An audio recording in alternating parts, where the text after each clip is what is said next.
พี่น้องผู้ใหญ่บ้านฟิเลนโพดพบและจากเป็นธรรมดามีพบแล้วก็มีจากพี่น้องเอ่ยสัพเพปิเยหินานาภาโววินาภาโวเราจะต้องพัดภาคจากของรักของหวงเป็นธรรมดาพี่น้องเอ่ยนี่บ่มมก้อนหน้านี่แล้วก็มาประกาศเนาะว่าสิมีศิลปินลาออกพะนะว่านั่นนะบัดนี้ก็เปิดเผยตัวแล้วถ่ายรูปคู่กันถ่ายคลิปคู่กันกับอาร์ตตัวเกี่ยวมิวสิก โอ้ยจังถ่ายคลิปจังให้พระเอกอาร์ตคอยกระไดคอยตาลิโตนแล้วก็ผูกพันกับตัวเกี่ยวมิวสิกเนาะผู้ใหญ่บ้านฟิแลนซ์กับกอดเอาอาร์ตกับกอดผู้ใหญ่บ้านฟิแลนซ์จังให้พี่น้องเอ๋ยอยู่เพิ่นนำเพิ่นมาหลายฝ่าหลายปีแล้วก็มีความผูกพันเนาะถึงเวลาเติบโตบ้านหลังนี้ยังอบอุ่นเสมอขอขอบคุณบอสบิ๊กที่คอยสนับสนุนทุกๆเส้นทางของอาร์ตนะครับมาสั่นมาโพดนะพี่น้องแล้วก็ว่าเดี๋ยวอาจสิออกมาสี่แจงนะครับวัฒนาวันนี้แล้วก็มาสี่แจงว่าทุกๆหนทางมันทุกเส้นทางมีการเติบโต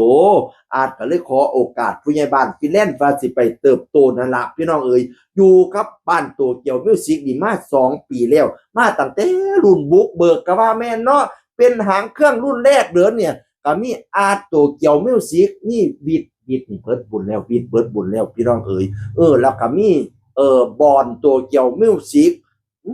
มีซอปเปอร์ตัวเกี่ยวมิวสิกมีคู่กีตาร์ตัวเกี่ยวมิวสิกวะ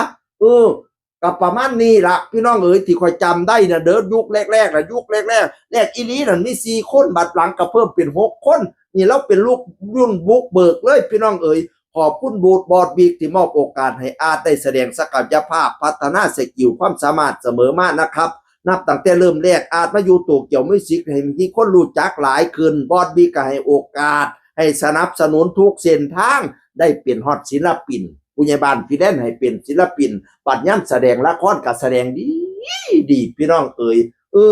บ่เคยลืมพระคุณพนาบานำบ่เป็นคนลืมคุณคนบ่ลืมพระคุณผู้หลักผู้ใหญ่ที่ให้โอกาสเป็นอีกคนหนึ่งที่มีความซื่อสัตย์ตั้งใจทำงานเป็นมนุษย์พัฒนาในทุกที่อาร์ตได้ร่วมทำงานและรักผู้มีพระคุณของอาร์ตมากประสันบานานะ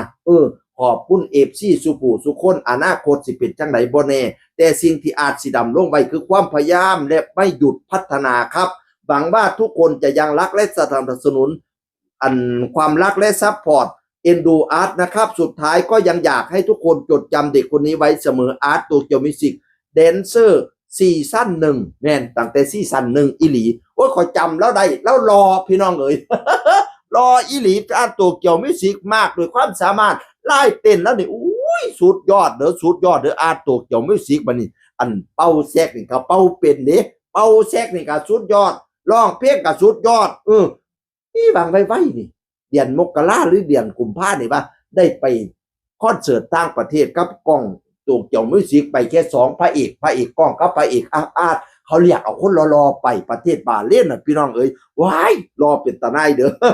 อบัดนี้ล่ำใส่แค้นแล้วก็เฮ็ดเป็นพี่น้องเอ๋ยบัดนี้ไล่เต้นเด้อกำลังมาดังอันนั้น